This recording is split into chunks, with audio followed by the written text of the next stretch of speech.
Tony Blair was the first Prime Minister in a century and a half to have a new baby in Downing Street.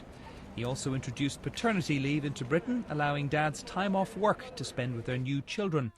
Now another new father in Downing Street, David Cameron, is making parental leave more flexible.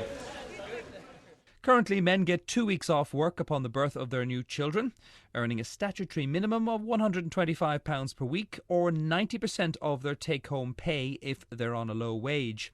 From today, new dads can take up to 26 weeks off work, getting a slightly higher weekly allowance, but for a much longer period. That assumes, though, that the mother has returned to work before using up all 39 weeks of her maternity leave, meaning dad can stay at home and receive her maternity pay instead. Although welcomed, some campaigners say these measures don't go far enough.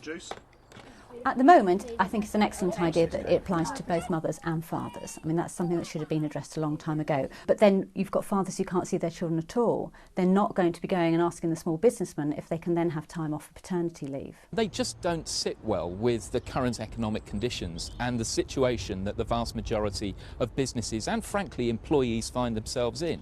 This piece of legislation belongs to an era when there was relatively high employment, when the economic situation was much better, and it's just the wrong time and it's the wrong measure. When it comes to parental leave, Britain actually lags behind most of its European neighbours, and indeed the European Parliament has plans to raise the bar for everyone. So even though companies may not like the idea, young parents should probably expect to get